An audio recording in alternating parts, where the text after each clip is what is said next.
আমাদেরকে সহযোগিতা করেন। আমাদের এলাকার আমাদের গর্ব মানবিক চিকিৎসক সমাজসেবক, যিনি কোনোদিন কোনো কিছু বলে খালি হাতে আসেনি, ডাক্তার খলিলুর রহমান সাহেব।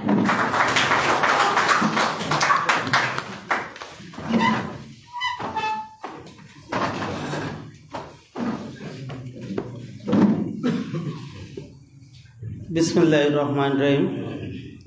সৎপথের প্রতিক্রিয়া কর্তৃক আয়োজিত আজকের আজম খানের স্বদেশ প্রত্যাবর্তন উপলক্ষে আজকের সম্বর্ধনা অনুষ্ঠান এবং নতুন কমিটির পরিচিতি সভা এবং নতুন কমিটির যারা আসছেন তাদের প্রতি আমি ভবিষ্যতের আহ্বান জানিয়ে এবং মঞ্চে উপস্থিত আছেন আমাদের অত্র অনুষ্ঠানের প্রধান অতিথি মুস্তাকিম রেজা চৌধুরী, মঞ্চে উপস্থিত আছেন আজকে যাকে নিয়ে অনুষ্ঠান এই সৎপথের প্রতিক্রিয়া সংগঠনের উপদেষ্টা আজম খান সাহেব, মঞ্চে উপস্থিত আছেন আমার আব্দুল নূর সাহেব, মঞ্চে উপস্থিত আছেন আমার এলাকার হাউসা গ্রামের কৃতি সন্তান, যিনি বৈষম্য বিরোধী আন্দোলনের অন্যতম একজন কারিগর ছিলেন এবং যে খ্যাতিটুকু পেয়েছেন এবং আজকে সিলেট জেলার আহ্বায়ক হিসেবে আছেন সেই আখতার হোসেন সম্পর্কে আমি অনেক কিছু জানি, কারণ সে আমার এলাকার সন্তান, তাই তার সম্পর্কে জানা। সে ছোট বয়স থেকে একটি যে সৎভাবে চলা এবং মানবিক হিসাবে চলা সেটা তার মধ্যে ছিল, তার প্রতিফলন সে ঘটিয়েছে এবং তার যোগ্য জায়গায় আল্লাহ তাকে নিয়ে গেছে। মানুষ যদি সৎকর্ম করে তাকে কেউ ফেলে রাখা সম্ভব না, পিছনে দামিয়ে রাখা সম্ভব না। তাই তাকেও আমি অভিনন্দন জানাচ্ছি আজকের অনুষ্ঠানে আসার জন্য তাদের পক্ষ থেকে। এবং মঞ্চে উপস্থিত আছেন আপনাদের এবং আমাদের কবি সাহেব, যিনি আমাদেরকে অত্যন্ত সুন্দরভাবে একটি কবিতা শুনিয়েছেন, যে কবিতার মর্মটুকু বুঝলে অনেক কিছু বোঝা যায়। এবং আমাদের এলাকার রেজা সাহেব আছেন এবং মানবিক পুলিশ সুলেমান ভাই আছেন এবং জয়নাল আবদিন ভাই সহ উপস্থিত দর্শকবৃন্দ এবং অতিথিবৃন্দ এবং সৎপথের প্রতিক্রিয়া সংগঠনের সকল স্তরের নেতৃবৃন্দ, আসসালামু আলাইকুম রহমতুল্লাহি ওয়া বারাকাতুহু।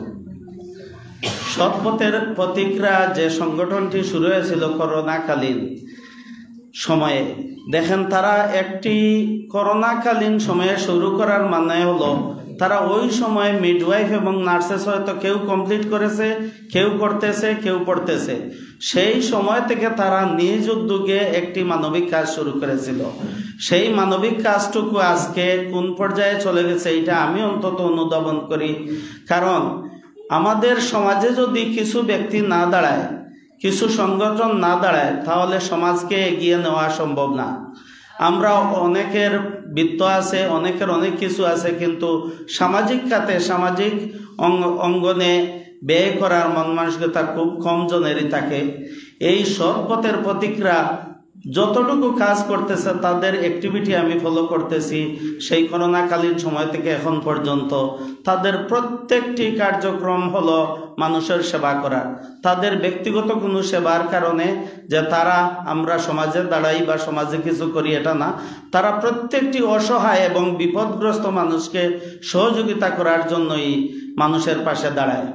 তাই এইরকম একটি সংগঠনকে যদি আমরা এগিয়ে না দেই তাহলে তারা কিভাবে ভবিষ্যতে কাজ করবে?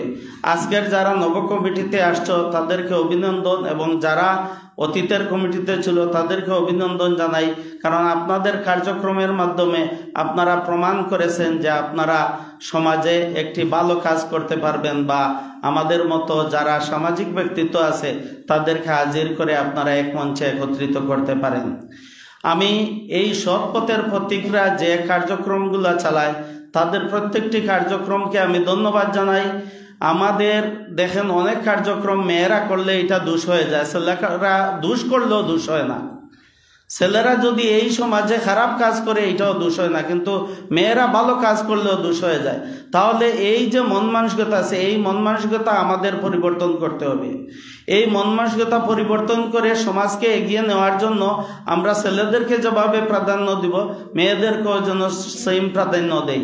ভালো কাজ করলে কেন সমালোচনা করব, ভালো কাজের ভালো প্রশংসা করব, সেটাই হলো আমাদের একজন মানবিক কাজ। এই মানবিক কাজটুকু তো সবাই করতে পারে না, তাই তারা করতেছে বলে তাদের পিছনে লেগে থাকা বা মেয়ে কয়েকটা করে বলে সামনের সারিতে মেয়েদেরকে নিয়ে বিভিন্ন সমালোচনা করা, এটা কোনোভাবেই কাম্য না। আমি এখানে সম্ভবত লিজাকে প্রশ্ন করেছিলাম যে সাদা অ্যাপ্রন কেন পড়া হয় এবং ব্যারিস্টার সাহেবরা কেন কালো কোট পরে। তো সাদা অ্যাপ্রন পরা হয় এই কারণে, আমরা যখন রুগী দেখতে যাব তখন অনেক